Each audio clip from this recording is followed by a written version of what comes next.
Alwal Machabollaram division పరిధిలో Bollaram JAC ఆధ్వర్యంలో మన హిందూ శ్మశాన వాటికను కాపాడుకుందాం 49వ రోజు ధర్నా కార్యక్రమంలో భాగంగా ఈరోజు భారతీయ జనతా పార్టీ ఎక్స్ ఎమ్మెల్సీ రామచంద్రరావు మరియు మేడ్చల్ మల్కాజ్గిరి జిల్లా బీజేపీ కన్వీనర్ ఎస్ మల్లారెడ్డి హాజరయ్యారు। ఈ సందర్భంగా ఎమ్మెల్సీ రామచంద్రరావు మాట్లాడుతూ ఇక్కడ హిందువులకి చాలా అన్యాయం జరుగుతుందని ఈ అక్రమ డంపింగ్ను అక్రమ నిర్మాణాలను వెంటనే నిలుపుదల చేయాలని ప్రభుత్వాన్ని డిమాండ్ చేశారు। ఈ రామ్కి ప్రైవేట్ సంస్థకి ఎలాంటి అనుమతులు ఉన్నవి, ఎవరు ఇచ్చారు వారు ఈ సందర్భంగా ప్రశ్నించారు। ఈ అక్రమ నిర్మాణాలను ఆపకపోతే రానున్న రోజుల్లో బీజేపీ తరపున పెద్ద మొత్తంలో ఉద్యమం చేస్తామని ప్రభుత్వాన్ని హెచ్చరించారు। ఈ సర్వే నెంబర్లో ఉన్నటువంటి ఒక 15 ఎకరాలు 189 సర్వే నెంబర్లో ఇక్కడ గత కొన్ని 2-3 సంవత్సరాలుగా రామ్కే అనేటటువంటి కంపెనీ ఇక గ్రేవ్ యార్డ్లోనే డంపింగ్ యార్డ్ పెట్టడం జరిగింది।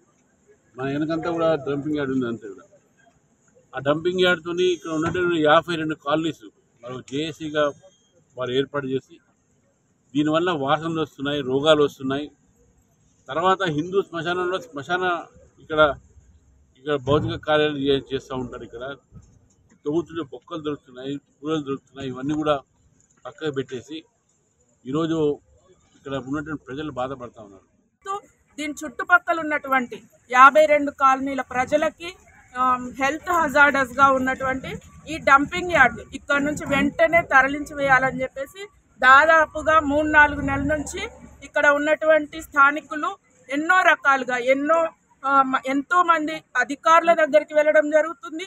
అదేవిధంగా మనకి ఎమ్మెల్యే గారు వచ్చారు, కార్పొరేటర్ గారు వచ్చారు, ఎవరు వచ్చినా కూడా ఈ రామ్కి వాళ్ళు ఇక్కడ నుంచి ధన్యవాదాలు।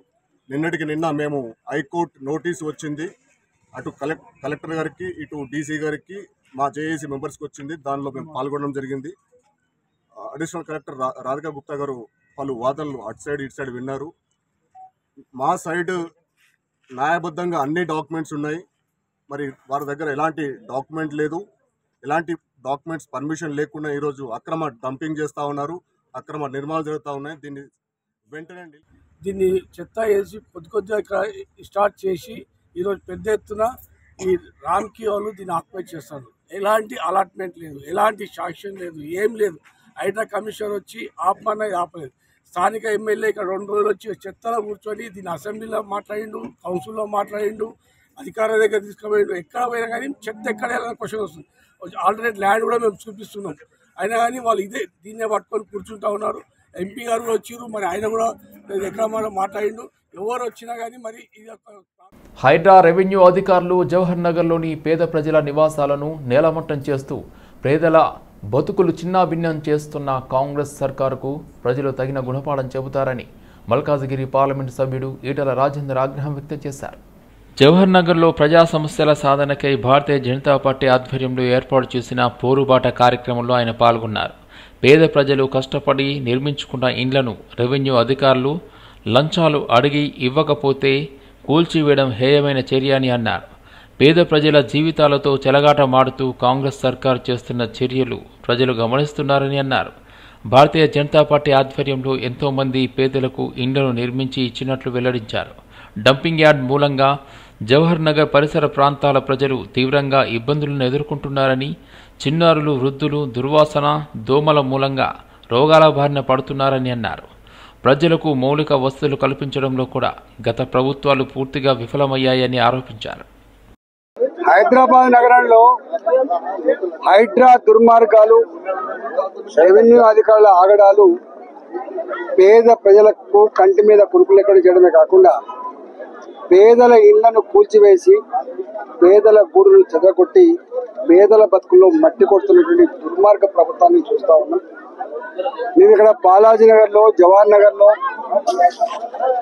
అరుంధతి నగర్లో హైడ్రా వాళ్ళు రెవెన్యూ అధికారులు 30 ఏళ్ల క్రితం 40 ఏళ్ల క్రితం కట్టుకున్న గుడిసెలు కావచ్చు, రేకుల షెడ్లు కావచ్చు, ప్లాస్టిక్ షీట్ల కింద జీవించే వాళ్ళు కావచ్చు, వాళ్ళ భూమి 30 గజాలు, 40 గజాలు, 50 గజాలు, 60 గజాలు చిన్న అంటే పొట్ట చేత పట్టుకొని కూరగాయలు అమ్ముకొని పండ్లు అమ్ముకొని ఇళ్లలో పనిచేసుకొని బతికేటువంటి కుటుంబాలు ఇవాళ కొంచెం ఓ 1,00,000 రూపాయలు 2 లక్షల రూపాయలు సంపాదించుకొని చిన్నపాటి రేకుల షెడ్ వేసుకుందామన్నా, రేకుల షెడ్ తీసేసి ఒక స్లాబ్ వేసుకుందామన్నా కూడా గద్దల్లా వాలిపోయి లంచాలు కనుక ఇవ్వకపోతే, లంచాలు ఆ 30 గజాల నుంచి 60 గజాల భూమిలో ఇల్లు కట్టుకుందామంటే 4 లక్షల రూపాయలు 5 లక్షల రూపాయలు లంచం ఇవ్వకపోతే కాంప్లైంట్ రూపంలో ఇచ్చి కూలగొడుతున్న దుర్మార్గాలు చూస్తా ఉంటాం.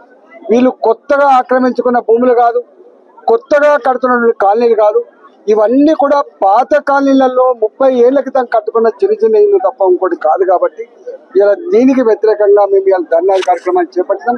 నేను ఒకటే ఈ ప్రభుత్వాన్ని హెచ్చరిస్తా ఉన్నా, పేదల జీవితాలతో చెలగాటమాడే దుర్మార్గ ప్రభుత్వం ఇవాళ వాళ్ళ ఉసురు తగిలిపోక తప్పదని చెప్పి హెచ్చరిస్తా ఉన్నాం. జీవో నెంబర్ 81 ప్రకారం 61 ఏళ్లు నిండిన వీఆర్ఏల వారసులకు ఉద్యోగాలు ఇవ్వాలని రాజ్యసభ సభ్యులు ఆర్ కృష్ణయ్య ప్రభుత్వాన్ని డిమాండ్ చేశారు. ఇదే డిమాండ్తో వీఆర్ఏ వారసులు అబిడ్స్లోని భూ పరిపాలనా కమిషన్ కార్యాలయాన్ని ముట్టడించారు. ఈ సందర్భంగా వారు మాట్లాడుతూ 2020లో గత ప్రభుత్వం అసెంబ్లీలో వీఆర్ఏలకు పే స్కేల్ వారసులకు ఉద్యోగాలు ఇస్తామని ప్రకటించిందని అన్నారు. జీవో నెంబర్ 81, 85 ద్వారా రాష్ట్ర వ్యాప్తంగా ఉన్న 20,555 మంది వీఆర్ఏలలో 16,758 మంది వీఆర్ఏలకు ప్రభుత్వ ఉద్యోగాలు కల్పించిందన్నారు. మిగతా 3,797 మంది వీఆర్ఏ వారసులకు ఉద్యోగ ఉత్తర్వులు ఇవ్వకుండా గత బీఆర్ఎస్ ప్రభుత్వం నిర్లక్ష్యం చేసిందన్నారు. కాంగ్రెస్ ప్రభుత్వం అధికారంలోకి వచ్చిన వెంటనే వారసులకు ఉద్యోగాలు కల్పిస్తామని హామీ ఇచ్చారని, కానీ ఏడాదిన్నర గడుస్తున్నా ఇచ్చిన హామీని నెరవేర్చలేదన్నారు. వారి వారసులకు ఉద్యోగాలు ఇవ్వాలని దాదాపు తెలంగాణ ప్రభుత్వం వచ్చినాక వీళ్ళందరికీ ఉద్యోగాలు ఇస్తామని చెప్పి వారసులకు 81, 85 జారీ చేశారు. కానీ వీళ్ళందరూ రోడ్ల మీద ఉన్న ఇంతవరకు వాళ్ళకు ఉద్యోగాలు ప్రభుత్వం వాళ్ళ జీవితాలతో చెలగాటమాడుతుంది. వారసులకు ఉద్యోగాలు ఇచ్చే విషయం లోపల ప్రభుత్వం వీళ్ళ పట్ల సరైన స్పందన చూపించదు. ఎందుకంటే కుటుంబంలో ఒక్కరికే ఇవ్వాలి ఉద్యోగం. 3-4 ఉంటే అందరితోటి అగ్రిమెంట్ అయ్యి ఒక్కరిని ప్రపోజ్ చేశారు. ఆ ఒక్కరిని ఇచ్చేటప్పుడు మిగతా వారికి డబ్బులు ఇవ్వడానికి భూములు అమ్మారు, ఆస్తులు అమ్మారు, అనేక అప్పుల పాలయ్యారు. కానీ వాళ్ళు ఏకగ్రీవంగా ఒకరి పేరు సూచించిన వాళ్ళకు ఉద్యోగాలు ఇవ్వకుండా ప్రభుత్వం చెలగాట మారుతుంది. ఒకవైపు ముఖ్యమంత్రి 2 లక్షల ఉద్యోగాలు తమ అధికారంలోకి ఇస్తామని చెప్పి ఆలోచించారు. కానీ వీరికి ఉద్యోగాలు ఇవ్వకుండా చెలగాటమాడు సరికాదు. వెంటనే ఈరోజు పెద్ద ఎత్తున వేలాది మందితోటి సిసిఎల్ ఆఫీసును ల్యాండ్ రెవెన్యూ కమిషనర్ ముట్టడి జరిగింది. ఇంత పెద్ద ఉద్యమం జరుగుతున్న ఈ సందర్భంగా ప్రభుత్వం వెంటనే ముఖ్యమంత్రి స్పందించి ఈ ఉద్యోగం 81, 85 జీవో ఉంది, ప్రభుత్వం ఇచ్చిన హామీ ఉంది. వీళ్ళకి ఉద్యోగాలు ఇవ్వడం అనేది న్యాయమైనది. వీఆర్ఏ ఉద్యోగం అంటే అలాంటి ఉద్యోగం కాదు.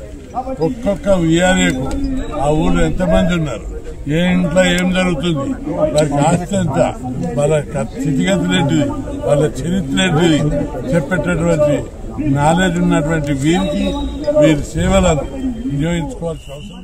జూలై 9 సార్వత్రిక సమ్మెకు 7 వామపక్ష పార్టీల మద్దతు ప్రకటించాయి. హైదరాబాద్ ఆర్టీసీ క్రాస్ రోడ్లోని ఎంబీ భవన్లో 7 వామపక్ష పార్టీల ప్రతినిధులు మీడియా సమావేశంలో ప్రసంగించారు. దేశంలో రైతులు, కార్మికులు, మహిళలు అభద్రత మధ్య జీవనం కొనసాగిస్తున్నారని ఎమ్మెల్యే సిపిఐ రాష్ట్ర కార్యదర్శి కూనంనేని పేర్కొన్నారు. దేశంలో సంపద పెరిగిందని, కానీ ఆ సంపద కొద్దిమంది చేతుల్లోనే ఉందని ఆయన ఆరోపించారు. కొనుగోలు శక్తిలో 164 స్థానంలో మన దేశం ఉందని, ఆకలి సూచికలో 101వ స్థానంలో ఉన్నామన్నారు. దేశం అన్యాయ అక్రమాలకు గురవుతుందని, ఈ నేపథ్యంలో అన్ని వామపక్షాలు దేశవ్యాప్తంగా సమ్మెకు 9వ తేదీన సమ్మెకు పిలుపునివ్వడం జరిగిందని ఆయన తెలిపారు.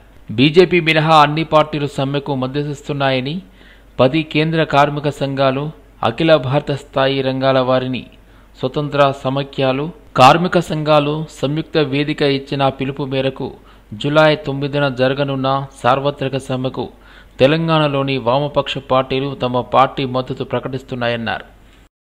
ఈ విధంగా లెక్కలు చెప్తూ ఈ దేశాన్ని దోపిడీ చేస్తూ సంపద మాత్రం పెరిగింది, కోటేశ్వరులు పెరిగారు.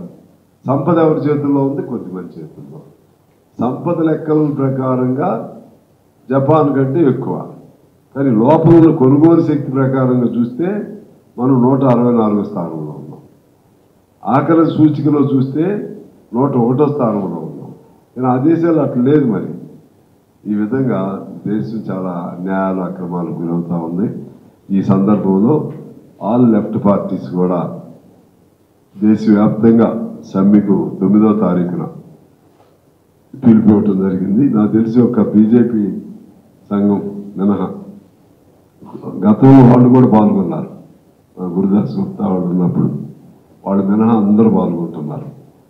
1,00,00,000 మంది, 1,30,00,000, 1,40,00,000 కూడా పాల్గొన్నారు. ఈసారి ఇంకా పెద్ద ఎత్తున పాల్గొంటారనేది ఇదంతా సంకేతం ఈ ప్రభుత్వం మీద ఉన్న వ్యతిరేకత.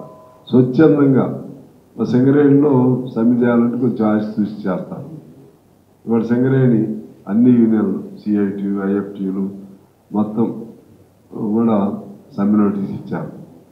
బ్యాంకు 6 ఫైనాన్షియల్ సెక్టర్స్లో కూడా ఇప్పుడు వాళ్ళు అందరు కలిసి బ్యాంకులు వాళ్ళు కూడా ఇస్తున్నారు. ఆర్టీసీ కూడా నోటీస్ ఇచ్చారు. ఆర్టీసీ ఇట్లా అన్ని రంగాల్లో కూడా ఆ విధంగా నోటీసులు ఇస్తున్నారు. రేపు 9వ తారీఖుకి దాని పెద్ద ఎత్తున సమ్మె విజయవంతం చేయాలని తెలంగాణ రాష్ట్రంలో మా వంతు కర్తవ్యంగా మేము కూడా అందరం కలిపి ఇష్టమైంది ఈ ప్రెస్ మీట్ పెట్టాం. ఇంకొక మాట చెప్పి అత్తాపూర్ హుడా కాలనీలో ఇస్కాన్ టెంపుల్ ఆధ్వర్యంలో జగన్నాథ రథయాత్ర కన్నుల పండుగగా నిర్వహించారు. హుడా కాలనీలో ఇస్కాన్ టెంపుల్ నుండి ప్రారంభమైన రథయాత్ర ప్రధాన రహదారి మీదుగా సామ భూపాల్ రెడ్డి గార్డెన్ వరకు శోభాయమానంగా సాగింది. భక్తులు పెద్ద సంఖ్యలో పాల్గొన్నారు. తన్మయత్వంతో సంకీర్తనలు ఆలపిస్తూ ముందుకు సాగారు. దారి పొడవునా స్వామివారి రథాన్ని లాగడానికి పోటీపడ్డారు. యాత్రతో ఆ ప్రాంతమంతా ఆధ్యాత్మిక వాతావరణం నెలకొంది. సామ భూపాల్ రెడ్డి గార్డెన్లో సామూహిక భజన చేశారు. తోలు బొమ్మలాట ప్రత్యేకంగా ఆకట్టుకుంది. యాత్రలో రాజేంద్ర నగర్కు చెందిన వివిధ పార్టీల నాయకులు పాల్గొన్నారు. ఇస్కాన్ అత్తాపూర్ మందిరం ద్వారా ఈరోజు జగన్నాథ రథయాత్ర జరుపుకుంటున్నాము. అండ్ మేము కనీసం ఒక 10,000 మంది ఇందులో పాల్పంచుకుంటారని మేము భావిస్తూ ఉన్నాము. సో జగన్నాథ రథయాత్ర ఎంతో అద్భుతమైన పండుగ. జగన్నాథ స్వామి మూల విరాట్టే స్వయంగా ఈ యొక్క రథం పైన ఊరేగింపుతూ వెళ్తూ అందరికీ తన యొక్క కృపను పంచుతూ ఉంటారు. రథేచ వామనం దృష్ట్యా పునర్జన్మన విద్యతే. రథం పైన ఎప్పుడైతే వామనుణ్ణి అంటే కృష్ణుణ్ణి లేదా జగన్నాథుని ఎప్పుడైతే దర్శనం చేసుకుంటామో వాళ్లకు మరొక జన్మ ఉండదు, వాళ్ళకు వైకుంఠం లభిస్తుంది అని మనకు శాస్త్రం చెబుతుంది. అండ్ జగన్నాథ స్వామి యొక్క రథయాత్ర కోటానుకోట్ల సంవత్సరాల నుంచి పూరి క్షేత్రంలో జరుగుతూ వస్తూ ఉంది.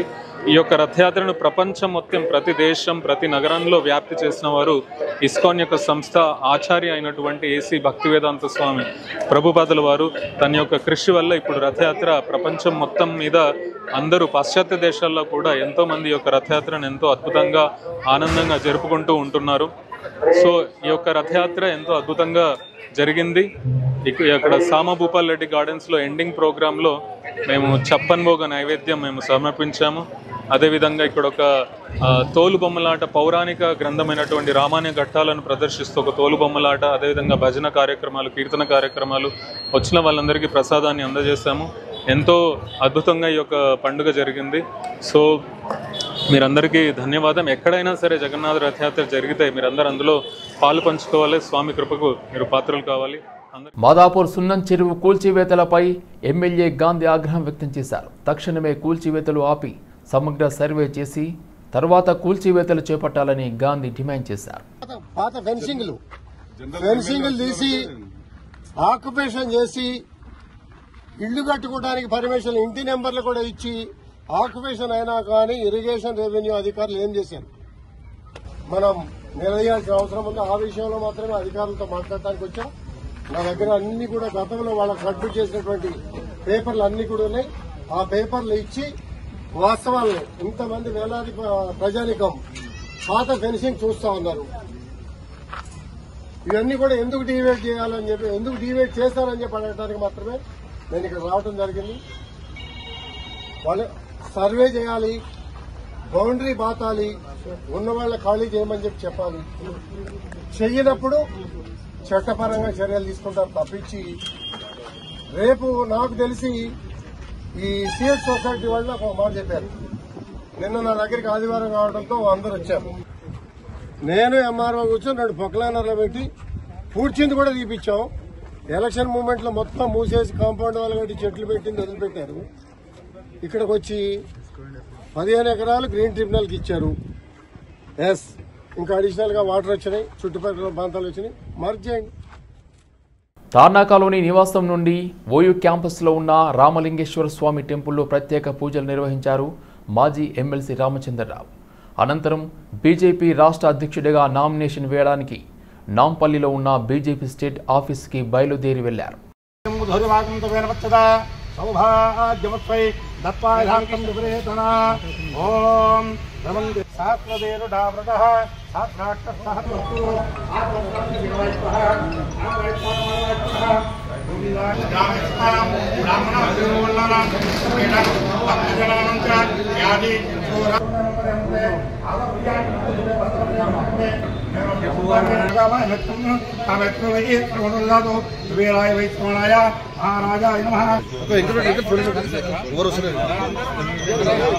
భారతీయ జనతా పార్టీ కార్యాలయానికి నేను నామినేషన్ ముందు ఉస్మానియా విశ్వవిద్యాలయంలో అమరలింగేశ్వర స్వామి దేవాలయాల్లో ఇక్కడ పూజ చేసి వెళ్తున్నాను.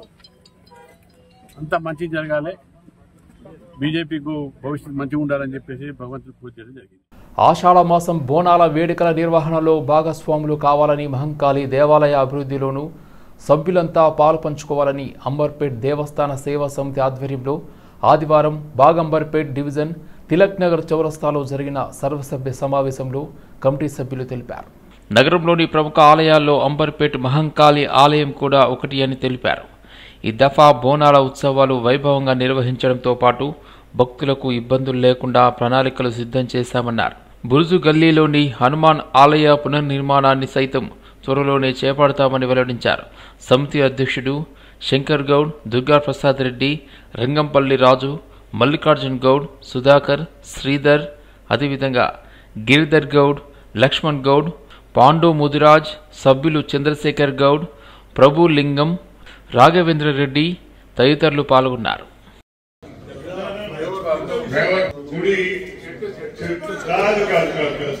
గుడి కట్టినామని చెప్పి ఇప్పుడు అదే ముస్లిం వాళ్ళని చూస్తే నువ్వు రాజవరం ఆకాశవరం అది అట్లే కంటిన్యూ అవుతుంది, దాని మంచిగా ఉంటుంది అనేది నా అభిప్రాయం అన్నా. చాలా సంతోషం. దాంట్లో చెక్ వస్తుంది. మేము ఎందుకు ఆపినామంటే దాన్ని మాకు పండుగలప్పుడు అదైతుందని చెప్పి అక్కడ బోర్ వేసినాక దాని అంతా మళ్ళా చేద్దాం అనుకుంటుంది. అది చేసేది కాదు, పద్ధతి కాదు.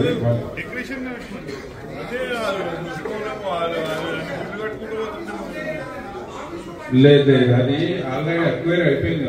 మనకే గొడ్రాయికే మీకు అందరికి తెలియదు. ఇంకోటి చెప్తున్నా, యాజమాన్య నిర్లక్ష్యం, ఇన్స్పెక్టర్ ఆఫ్ ఫ్యాక్టరీస్ అధికారుల తూతూ మంత్రంగా చేపట్టే తనిఖీల మూలంగానే సిగాచి పరిశ్రమ ఘటన చోటు చేసుకుందని, పేలుల్లో మరణించిన ప్రతి కార్మికుడి కుటుంబానికి ₹1 కోటి నష్టపరిహారంతో పాటు కుటుంబంలో ఒకరికి ఉద్యోగం, గాయపడిన వారికి మెరుగైన వైద్యంతో పాటు ₹50 లక్షల నష్టపరిహారం అందించాలని పటాన్చెరు శాసనసభ్యులు గూడెం మహిపాల్ రెడ్డి డిమాండ్ చేశారు.